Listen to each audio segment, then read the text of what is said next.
Bismillahirrahmanirrahim. I am Miss Sumbal, your chemistry teachers, class 8 की unit number first में हम next topic start करते हैं। पेज नंबर 13 पे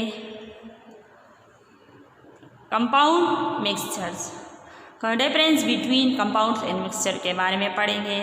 it's formed by chemical combination of atoms of elements. Chemically combination हमारे पास जब atoms और elements के दरमियान हो तो हमारे पास एक कंपाउंड बन जाता है। मिक्सचर्स में फिजिकली कॉम्बिनेशन ऑफ सब्सटेंस हो। The constitution of lose their original property, ये जो है ना कंपाउंड में अपने ओरिजिनल प्रॉपर्टी लूज करता है। The constitution of retain their original property mixture में compounds always has fixed composition of mass. इसका जो कंपाउंड में फिक्स कंपोजिशन ऑफ मास होगा और मिक्सचर में फिक्स नहीं होगा। Does not have fix composition of by mass. The components of compounds can not be separated by physical method. ये जो है ना केमिकल कंपाउंड जब हमारे पास बन जाता है तो वो फिजिकली सेपरेट नहीं होगा, और मिक्सचर जब हमारे पास बन जाता है तो हमारे पास ये फिजिकली सेपरेट होता है।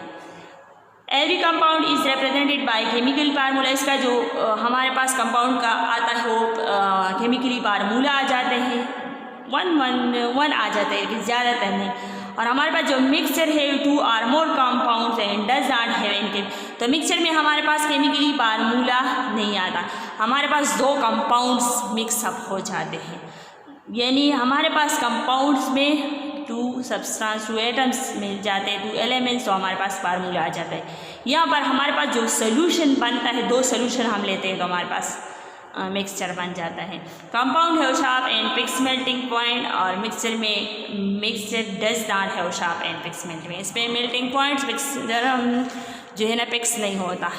यहाँ पर एक एग्जाम्पल दिया है हमने कि irons and sulphurs by mixing with each other from a mixture and can be separated with magnetic as iron sulfur retain the property in their mixture।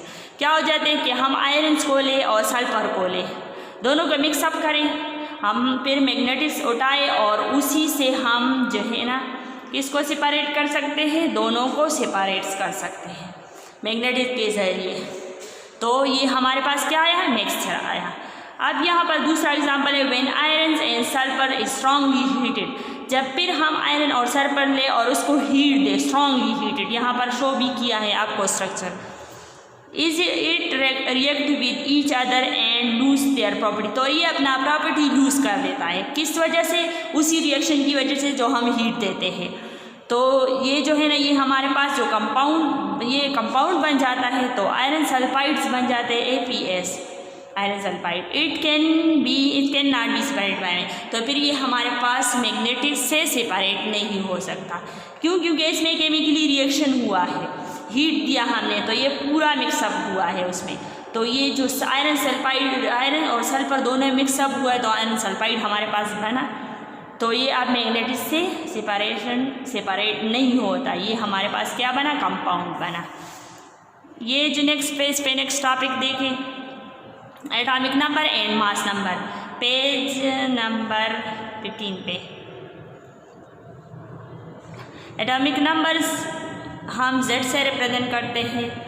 Atomic numbers क्या है, हम थोड़ा सा यहाँ पर पढ़ते हैं। It has been found that the atoms of one elements differs from this are other elements by the number of proton in their nucleus.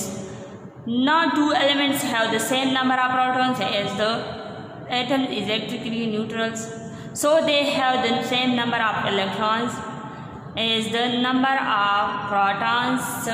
The numbers of neutrons and the atoms of elements is different and cannot be used to characterize the atoms. Elements are therefore arranged in periodic tables on the basis of number of protons in their nucleus. This number of proton is called atomic number, is represented by Z।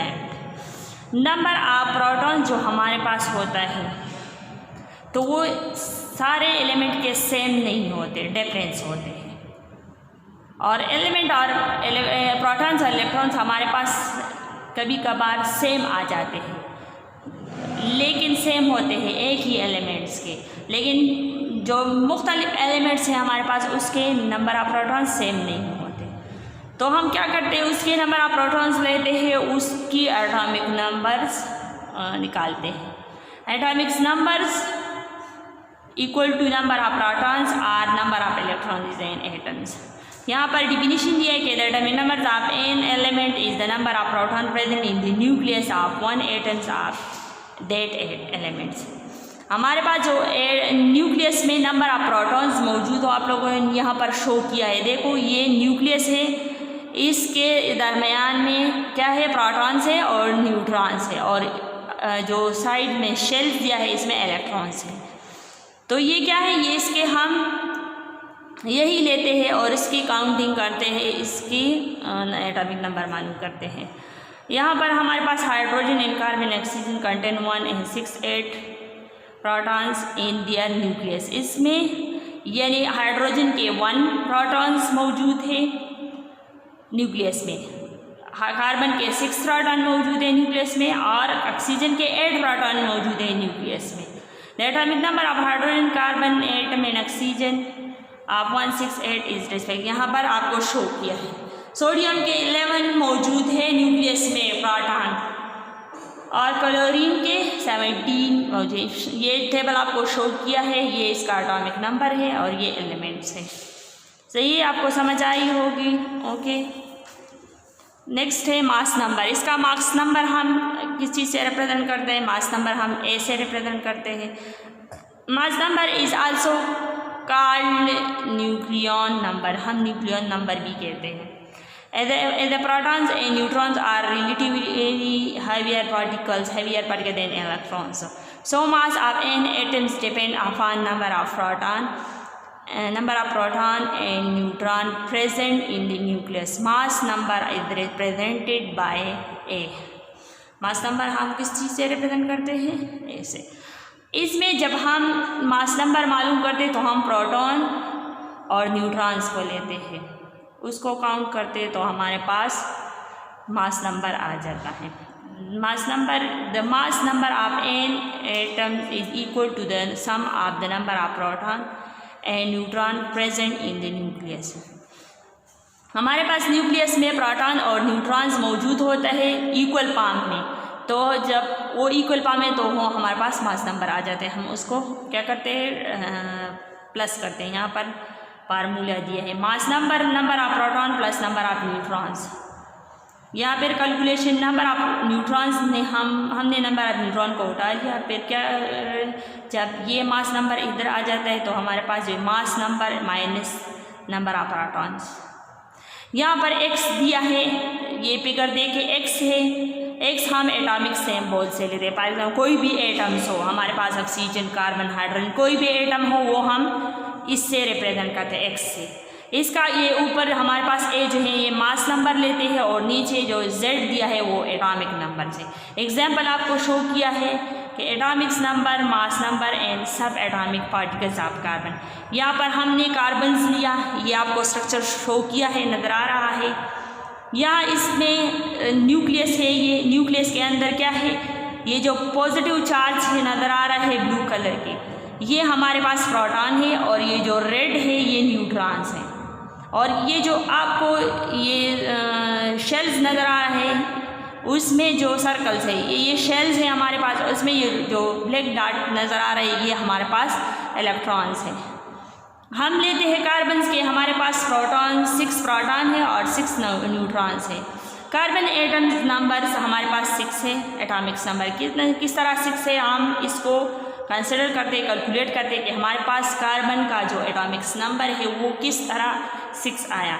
Number of proton हमने लिया 6, number of electrons हमने लिया 6, यानी हमारे पास nucleus में 6 proton है और शेल्स में 6 इलेक्ट्रॉन्स हैं। फिर हमने इसका मास नंबर का है p प्लस n। p से क्या है, प्रोटॉन, और n हमारे पास न्यूट्रॉन्स है। न्यूट्रॉन कितने हैं, वो भी 6 है ना, दोनों को प्लस किया तो हमारे पास 12 आया। फिर उसी से हम क्या माइनस करें, जिस तरह आप लोगों को ऊपर फार्मूला दिया है ना, फार्मूला आपको ऊपर दे दिया है, तो यहाँ पर हम उसी फार्मूले से इसको क्या करेंगे, कैलकुलेट करेंगे। 12 माइनस 6 हम क्या करेंगे, इलेक्ट्रॉन इससे माइनस करेंगे, किससे, मास नंबर। हमारे पास जो प्रोटॉन और न्यूट्रॉन आया प्लस हुआ 12 आया, उसी 12 से हम 6 माइनस करें तो हमारे पास 6 आया। ये था हमारे पास एटॉमिक नंबर, इसी से मालूम होता है। आपको समझ आई होगी। ये भी इसी तरह हमारे पास नेक्स्ट है ऑक्सीजन है, ठीक है, ये भी इसी तरह है, आप लोग कर सकते हो, खुद प्रैक्टिस करिए, आपको समझ आ जाएगी। ओके।